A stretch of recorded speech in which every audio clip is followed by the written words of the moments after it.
CIA blowback. If the U.S. intelligence agencies are currently engaged in war crimes using directed energy weapons, it would be logical to expect a pattern of prior behaviors that exhibit similar criminal activity. It is certain that the United States has destabilized dozens of countries and overthrown their elected governments. Just how many countries is uncertain. In Iran in 1953, the Eisenhower administration joined forces with British intelligence to overthrow the government of Iran, which was seeking a larger share of its country's oil revenues. CIA Director Allen Dulles and Kermit Roosevelt, the son of FDR, were able to direct Iranian army officers in a coup to overthrow Mossadegh, the elected government, and reinstall the fictitious monarchy of the Shah. The Shah immediately granted British Petroleum a 40% share of the oil concession, and American firms received 40% as a reward for their participation. The overthrow of Mossadegh emboldened the CIA and became a blueprint for future destabilization operations.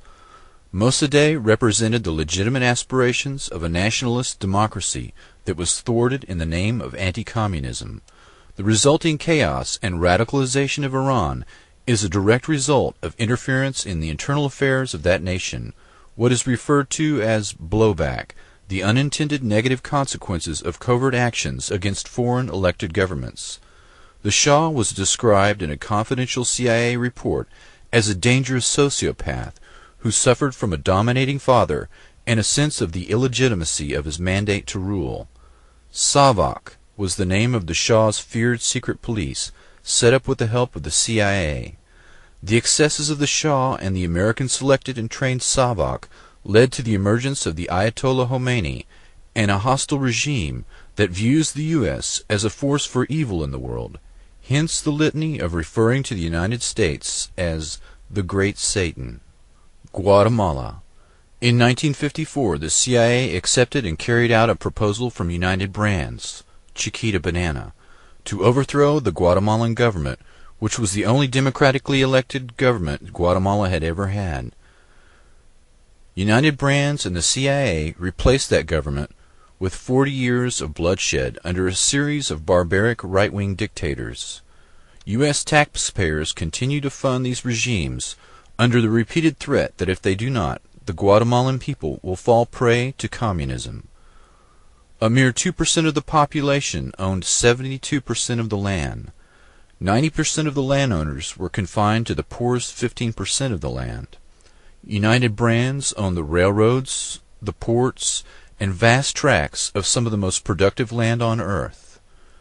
Guatemalan President Arbenz had won the election with 65% of the vote in 1950. He tried to fulfill his mandate, which was land reform and a minimum wage modeled on FDR's efforts in the U.S. He seized the largest land holdings, including his own family's, and distributed 1.5 million acres to 100,000 families. The land was paid for in 25-year interest-bearing bonds, perfectly within the guidelines of the Kennedy-era Alliance for Progress program, or U.S. programs in El Salvador and Chile. The only difference were the investments by United Brands and the political influence they could bring to bear on the Arbenz government. In 1966, a swell of revolution brought a full-scale U.S.-sponsored counterinsurgency response program, including arms, advisors, and even Green Berets. A State Department study analyzed the program years later and stated, quote, "To eliminate a few hundred guerrillas, the government killed perhaps 10,000 Guatemalan peasants." Father Ronald Hennessy wrote of one event among many. July 14, 1982, the local military commander sent word for all the people of the village of Penitenac to be assembled for his 11 o'clock arrival.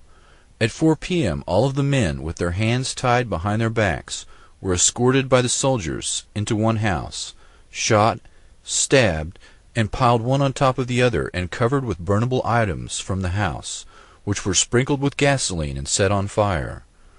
The women were treated the same as the men, differing only in that some had live babies on their backs when they were stacked for burning. The other children were tied, one to another, and pulled alive into the flames of a third house by the soldiers. In September of 1981, an association of Guatemalan coroners had complained that they couldn't keep up with the demand for autopsies because violent deaths had increased so rapidly, 50% higher each month than the last. Michael Deaver was instrumental in the election of Ronald Reagan in 1980, and one of his three close advisors, along with Ed Meese and James Baker. His public relations firm, Deaver and Hannaford, took on various right-wing Central and South American landowners and businessmen as clients, among them a group of Guatemalans. Was not a Guatemalan government. It was a foreign government controlled by foreigners. And that happened just here in the continent. Right here in America. Iraq. In Iraq in 1958, General Abdel Karim Qasem led a coup, took power, and proclaimed a republic. He legalized the Communist Party and decreed land reform, granting autonomy to the Kurds. CIA Director Alan Dulles declared Iraq, quote, the most dangerous spot in the world, and in 1963 the CIA-supported Ba'ath Party overthrew Qasem. The Ba'ath Party shared power until 1968, when the CIA again instigated a coup that culminated in the rise of Saddam Hussein. Hussein had been on the CIA payroll since his early 20s. In 1980, Saddam invaded Iran in fear of the potential Iranian revolutionary influence among his country's majority Shiites. Iran began to win the war in 1982, and the U.S., in fear of the Iranian Revolution, began to covertly aid and arm Saddam. The Reagan administration funneled $5.5 billion through the Atlanta branch of the Italian bank Banca Nazionale del Lavoro, guaranteed by the taxpayers under the Commodity Credit Corporation, to, quote, promote American farm exports, unquote. Between 1986 and 1989, 73 transactions took place that included bacterial cultures for anthrax production, advanced computers, and equipment to repair jets and rockets. In 2002, Iraq was forced to deliver an 11,800-page dossier on the history of its weapons program to the UN Security Council. Bush administration officials took possession of the document first and cut 8,000 pages that detailed American and Western company sales of weapons and dual-use technology sold to Iraq prior to 1991. The legacy of the NSA Act of 1947 that established the national security state had the obvious consequences of the overthrow of dozens of legitimately elected foreign governments during the Cold War. The unintended consequences of blowback has led to a more hostile environment for U.S. national interest in the 21st century, but it has led to other less obvious consequences to the American Republic itself. The power of the U.S. intelligence agencies to overthrow foreign governments at will has also impacted the domestic American political landscape. The ability to destabilize the world almost at will has conferred the same ability to these agencies in American politics.